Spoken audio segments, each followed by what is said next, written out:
It was a cold autumn evening in Seattle. Rain tapped gently against the windows of a small neighborhood grocery store. Inside, customers hurried through the aisles, filling their baskets before heading home. Near the checkout counter stood a young woman holding the hand of her 7-year-old son. Her name was Emma Carter. She was a single mother. Her son, Noah, was the only family she had left. Emma worked 2 jobs. She cleaned offices before sunrise. She waited tables until late at night. Even then, some weeks were harder than others. That evening, her wallet contained just $14.27. She quietly added up the prices in her head as Noah placed bread, milk, eggs, and a small box of cereal into the shopping cart. "Mom," Noah whispered with a smile. "Can we get apples too?" Emma looked at the price. She forced a gentle smile. "Maybe next week, sweetheart." Noah nodded without complaining. He had learned far too early that every dollar mattered. When they reached the checkout, the cashier scanned each item. The total appeared on the screen. $42.18. Emma's heart sank. She slowly opened her wallet. She counted every bill, every coin. Still, she was nearly $30 short. "I'm sorry," she said quietly. "I'll put some things back." She reached for the cereal first, then the milk, then the eggs. Noah watched silently. His small smile disappeared. Just then, another customer stepped into line behind them. A middle-aged man wearing an expensive business coat looked at his watch impatiently. He sighed loudly. Some people shouldn't shop if they can't pay. Emma's face turned red with embarrassment. She lowered her head and continued removing groceries from the counter. Before she could speak, Noah quietly looked at the stranger. "My mom works really hard." The man rolled his eyes. "I'm sure she does. But you're holding everyone up." The entire store became silent. Some customers looked uncomfortable. Others simply looked away. Emma gently pulled Noah closer. "It's okay. We're leaving." As they turned toward the exit, the store manager suddenly called out, "Ma'am, wait." Emma stopped. She slowly turned around. The manager looked at the security monitor above the checkout lanes. His expression changed. "Could someone call the police?" The words echoed through the store. Several customers gasped. Emma's face went pale. What's wrong?" The manager pointed toward the screen. "It appears something was placed inside your son's backpack without being scanned." Emma stared at Noah in shock. "No. That can't be right." Noah looked confused. "I didn't take anything, Mom." Within minutes, a police officer entered the store. Officer Daniel Brooks calmly approached them. He wasn't angry. He simply wanted to understand what had happened. As he knelt beside Noah, the little boy's eyes filled with tears. He leaned closer and whispered so quietly that almost no one else could hear, "Please don't arrest my mom." Officer Brooks looked into the frightened child's eyes. And in that single moment, he realized this was about far more than a missing item. Something wasn't right. And before the night was over, a hidden truth would change every life inside that grocery store forever. Officer Daniel Brooks looked gently at Noah. His voice was calm. "Buddy, I'm not here to hurt your mom. I'm just here to find out what really happened." Noah wiped away his tears but held tightly onto Emma's hand. "I promise my mom didn't steal anything." Emma's eyes filled with tears. "I've never stolen anything in my life. I work every single day. I would never teach my son something like that."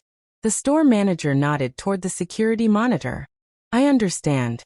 But the cameras clearly show an item being placed inside the boy's backpack." Daniel turned toward the checkout counter. "What item are we talking about?" The cashier carefully opened the backpack. Inside were school books, a worn-out lunchbox, a small toy dinosaur, and one unopened box of children's medicine. The medicine cost only $24. Emma stared at it in complete shock. "I've never seen that before." The manager frowned. "It was never scanned." One customer quietly whispered, "So she was trying to steal." Another customer quickly replied, "Don't judge before you know the truth." Daniel picked up the medicine. He noticed something unusual. The security sticker was missing. That almost never happened. He looked back at the manager. "Can I see the camera footage?" A few minutes later, Everyone gathered inside the manager's office. The video played on the screen. Emma and Noah stood quietly at the checkout. Nothing looked suspicious. Then Daniel asked the technician to replay the recording in slow motion. The room became silent. Frame by frame, a teenage boy wearing a black hoodie hurried past Noah. For less than 2 seconds, he bumped into the child's backpack. His hand disappeared from view. Then he walked away. Daniel paused the video. Zoom in. The image became clearer. The teenager had slipped the medicine into Noah's backpack without anyone noticing. Emma covered her mouth. Oh my God. The manager couldn't believe his eyes. I thought. Daniel nodded. I know. But she didn't do it. The store immediately checked the remaining cameras. Another angle showed the same teenager secretly placing expensive items into different shopping carts before leaving the building empty-handed. He wasn't stealing. He was setting innocent people up. The manager looked horrified. I've never seen anything like this. Daniel quietly returned the medicine to the counter. He smiled warmly at Noah. I told you your mom wasn't in trouble. Noah finally took a deep breath. But why would someone do that? No one had an answer. As Emma prepared to leave with Noah, the businessman who had embarrassed her earlier stepped forward. He looked uncomfortable. I owe you an apology. Emma gave a polite smile. It's okay. But before anyone could leave, Daniel's police radio suddenly crackled. A nearby officer had just spotted the teenage suspect running through the next shopping center. Daniel immediately turned toward the door. Then he looked back at Emma. I have a feeling this isn't the end of your story. He had no idea that catching one frightened teenager would uncover a truth that had remained hidden for more than 10 years. A truth that would connect that young boy to Noah's family in a way no one could have imagined. Officer Daniel Brooks sped toward the shopping center with his lights flashing. Several officers quickly surrounded the area. Within minutes, they found the teenage boy sitting alone behind a closed bookstore. He wasn't running anymore. He was crying. Daniel approached slowly. Son, what's your name? The boy looked down. Tyler. How old are you? 16. Daniel sat beside him instead of standing over him. Tyler, why were you putting things into other people's bags? For several seconds, the teenager said nothing. Then he quietly whispered, I didn't want anyone to get arrested. Daniel frowned. Then why do it? Tyler's eyes filled with tears. Because someone told me to. Back at the police station, Tyler finally revealed the truth. Several older criminals had been forcing homeless teenagers to create distractions inside grocery stores. While innocent shoppers were being questioned by security, the real thieves emptied shopping carts, stole expensive electronics, and disappeared through emergency exits. If Tyler refused, they threatened his younger sister. Daniel listened carefully. The boy wasn't proud of what he'd done. He was terrified. Meanwhile, Emma and Noah had returned to their tiny apartment. Neither of them could stop thinking about what had happened. Noah looked at his mother. Mom, were you scared? Emma smiled softly. Yes.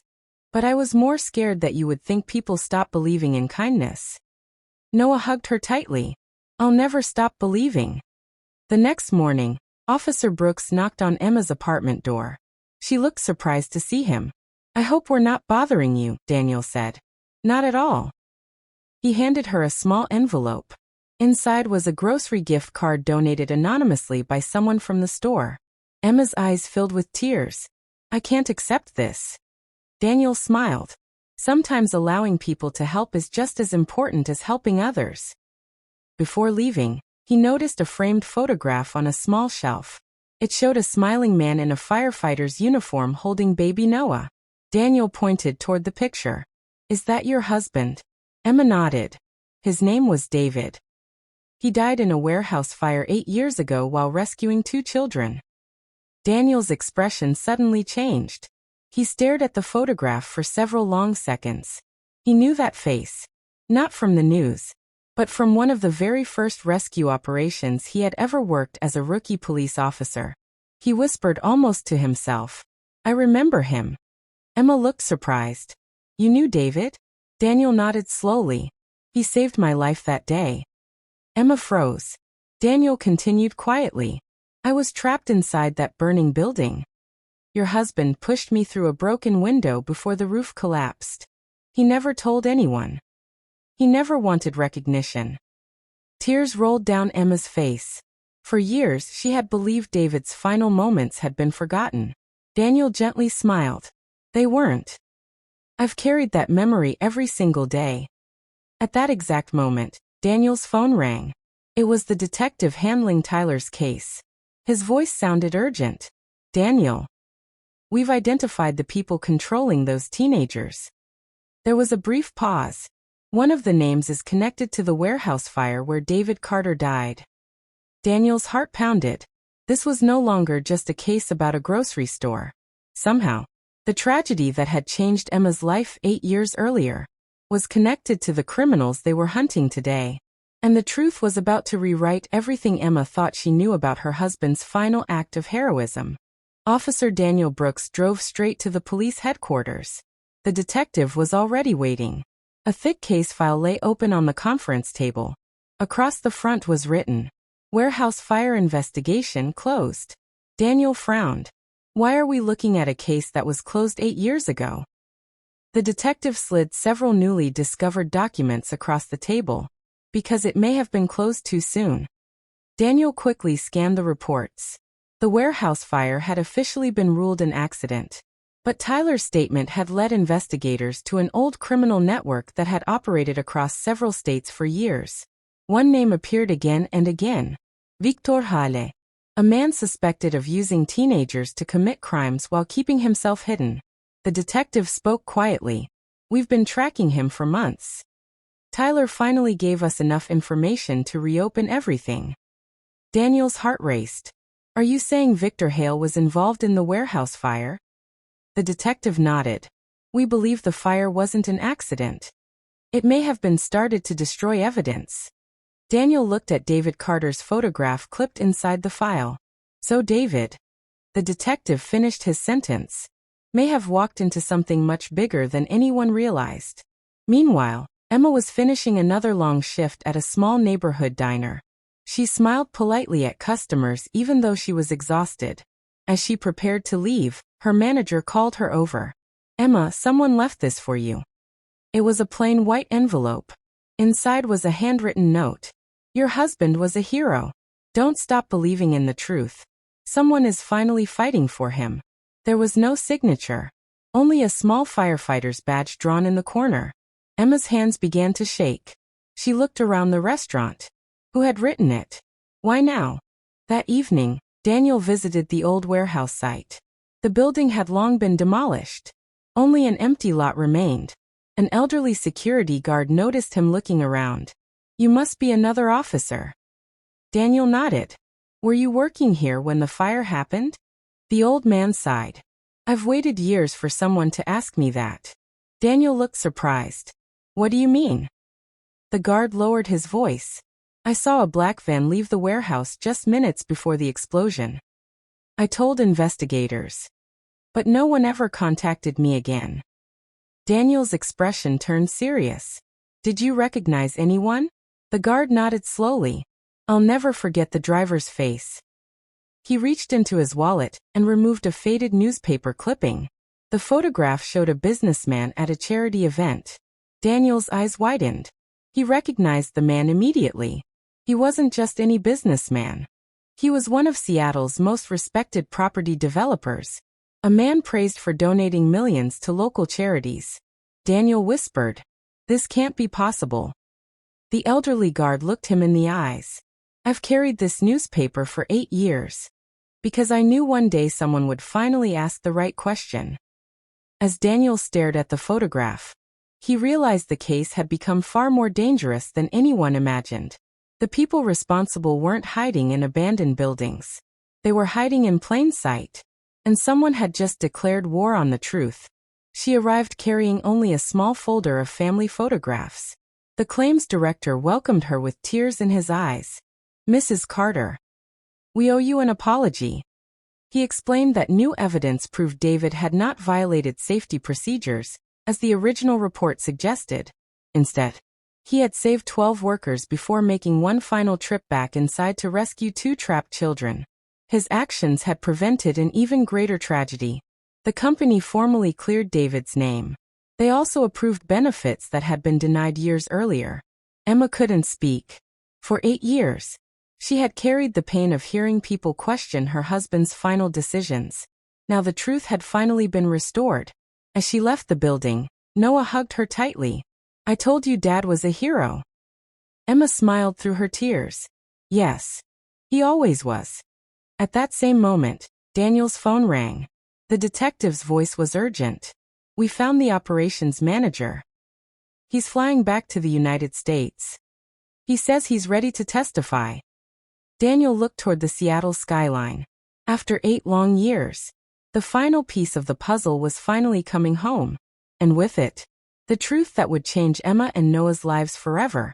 3 weeks later, the courthouse in Seattle was filled with reporters, firefighters, police officers, and ordinary families. The entire city had been following the story. Everyone wanted to know the truth about the warehouse fire that had haunted so many lives for 8 long years. Inside the courtroom, the former operations manager slowly walked to the witness stand. His hands trembled. His hair had turned gray. For years, he had carried the weight of a terrible secret. He looked toward Emma. His voice broke. "I'm sorry. I should have told the truth years ago." The courtroom fell silent. He admitted that faulty safety equipment had been deliberately ignored to save money. When workers reported the danger, management ordered them to stay quiet. On the day of the fire, panic spread through the building. Instead of warning everyone, several supervisors fled. David Carter did the opposite. He ran back inside. Again, and again, and again. He carried frightened workers toward the exits. He rescued children he had never met. He refused to leave while even one person remained trapped. The former manager lowered his head. If David hadn't gone back, many more people would have died. Tears filled the courtroom. The judge officially cleared David Carter of every accusation that had ever been made against him. His record was restored with honor. Outside the courthouse, hundreds of firefighters stood in 2 silent lines. As Emma and Noah walked through them, every firefighter raised a hand in salute. No words were spoken. None were needed. A month later, the city of Seattle held a public ceremony in David's memory. Officer Daniel Brooks stood beside Emma and Noah as the mayor stepped to the microphone. "Today we honor a man who chose courage over comfort, service over safety, and strangers over himself." The crowd applauded. Then the mayor announced something unexpected. A new scholarship for the children of fallen first responders would be created. It would carry David Carter's name. Emma closed her eyes. For years, she had feared her husband would be remembered only through rumors and unanswered questions. Now, his true legacy would help families for generations. As the ceremony ended, Noah quietly walked toward the memorial plaque. He gently placed his small hand on his father's name. Then he smiled. "You were right, Mom. My dad didn't lose. He saved people." Officer Daniel knelt beside him. He certainly did. And because of him, many others chose to become heroes too. Years later, Noah stood in the same city wearing the uniform of a firefighter. On his first day of service, he visited his father's memorial before reporting for duty. He looked at the engraved words beneath David Carter's name. A hero is remembered not by the life he lived for himself, but by the lives he changed for others. Noah smiled proudly. "I'll make you proud, Dad." As he walked toward the fire station, the morning sun rose over Seattle. It was no longer the story of a frightened little boy whispering, "Please don't arrest my mom." It had become the story of a family that never gave up on truth, a police officer who refused to stop asking questions, and one ordinary firefighter whose courage continued to inspire people long after he was gone. Because the greatest heroes are often the ones who never asked to be called heroes.